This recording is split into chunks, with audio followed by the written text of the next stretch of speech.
Good morning class. So we were reading about Netaji Subhash Chandra Bose chapter number 16। और अभी हमने पहले वाले वीडियो में देखा था कि रास बिहारी बोस जो जापान में जाते हैं और वहाँ पर नेताजी की तारीफ़ करते हैं जनरल। और उसके बाद पीएम जो जापान के टोजो उस समय थे, वो भी नेताजी सुभाष चंद्र बोस की काफ़ी तारीफ़ करते हैं। और वो कहते हैं कि मैंने ऐसी ग्रेट पर्सनालिटी अपनी लाइफ में पहले कभी नहीं देखी है और मुझे बहुत ही ज़्यादा खुशी हुई है नेताजी से मिलकर, जब भी मैं उनसे मिला था।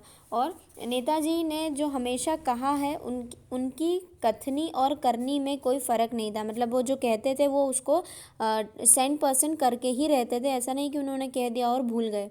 ठीक है। Netaji care not only for the honour welfare and comfort of soldier but also respect their feelings. और उनकी आर्मी में जितने भी सोल्जर्स थे वो उनकी बहुत रिस्पेक्ट भी करते थे और उनकी बहुत ज़्यादा केयर भी करते थे। ठीक है। और हमेशा उनके बारे में सोचते थे।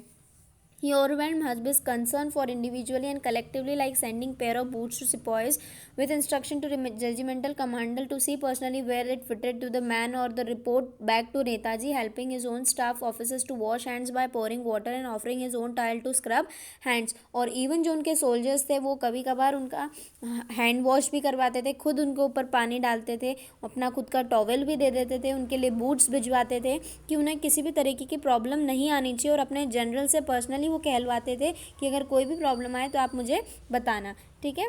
क्योंकि वो बहुत ही ज़्यादा काइंड हार्टेड थे और सबकी परवाह करते थे।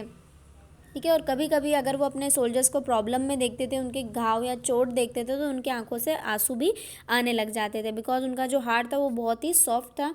ठीक है। और वो सबकी परवाह करते थे। युद्ध में जाने से पहले वो सभी सिपाहियों के लक विश करते थे, उनके लिए खुश होते थे। ठीक है। और उनके लिए प्रे करते थे गॉड से। और उनके जो सोल्जर्स थे वो भी हमेशा नेताजी के कहने पर अपनी जान देने के लिए या देश के लिए कुर्बान होने के लिए भी तैयार रहते थे। वो सिर्फ अपने नेताजी की बहुत रिस्पेक्ट करते थे। नेताजी को उनको हिस्ट्री में जितने भी वॉर्स या युद्ध हुए हैं सबके बारे में बहुत ज़्यादा जानकारी यानी कि इन्फॉर्मेशन भी रहती, बहुत नॉलेज रहता है उनको।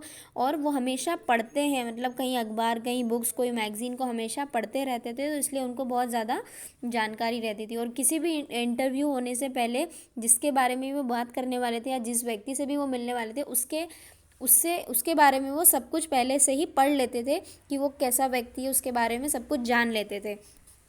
ठीक है। तब ताकि उनको कोई भी मीटिंग करने से पहले मीटिंग में कोई भी प्रॉब्लम नहीं आए।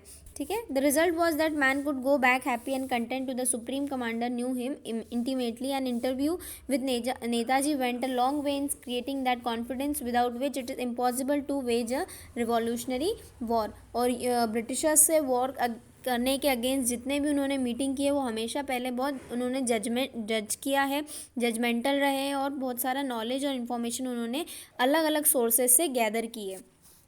और उनको एक बहुत ही अच्छा कैरेक्टर था कि वो हर व्यक्ति को जज कर लेते थे कि एक राइट मैन हो जिसको राइट प्लेस पे पोस्ट किया जाए, राइट टाइम पे और राइट जॉब दिया जाए। ठीक है। कि कौन सा व्यक्ति किस उसके लिए क्या काम सही रहेगा, उस कौन से समय पे सही रहेगा और कौन सी जगह पे।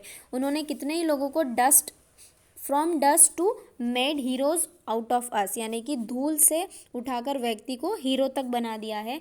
और वो कभी भी अप्रिशिएट करने में पीछे नहीं हटते थे। अगर किसी ने कोई अच्छा काम किया तो उसको ज़रूर सराहते थे, मोटिवेट करते थे और कभी भी वे बैक या स्टेप आउट नहीं करते थे, बिकॉज उनका बहुत ही काइंड हार्ट था। और कभी किसी को वो सभी को इसलिए मोटिवेट करते थे ताकि कोई गलती नहीं करे, और बिकॉज गलती करेगा तो उन्हें पनिशमेंट देना पड़ेगा।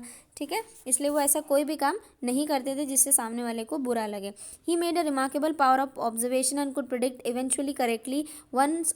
और उनका जो प्रिडिक्ट करने का जो तरीका था वो बहुत ही सही, बहुत एक्यूरेट रहता था। वो जो भी अंदाज़ा लगाते थे वो बिल्कुल सही लगाते थे। इसलिए उन्होंने एक बार जब जीएस डिलन को लेटर लिखा था कि उनके ऊपर हमला होने वाला है, तब जीएस डिलन ने ये पर्सनली ऑब्ज़र्व किया कि उसके 15 से 20 दिन बाद ही उनके ऊपर हमला हो जाता है एनिमीज़ का। और वो इसलिए बहुत ज़्यादा उनको थैंकफुल रहते हैं जीएस डिलन कि आपने मुझे बता दिया। मतलब नेताजी को ये आभास हो जाता था और उनके जितने भी अंदाजे रहते थे वो हमेशा करेक्ट रहते थे। ठीक है। और यही सारे चैप्टर में जीएस डिलन ने नेताजी के बारे में बताया है कि उनकी जो जनरलमैनशिप थी या उनकी लीडरशिप थी वो बहुत ही स्ट्रॉन्ग और एक्यूरेट थी। और ऐसा नहीं था कि वो अपने जो सोल्जर्स थे उनको बहुत ज़्यादा बैडली ट्रीट करते थे। वो उनको हमेशा मोटिवेट करते थे, उनका बहुत हेल्प करते थे और उनसे हमेशा खुश रहते थे और उन्हें भी खुश रखते थे। ठीक है। तो नेक्स्ट वीडियो में हम आगे का पढ़ेंगे।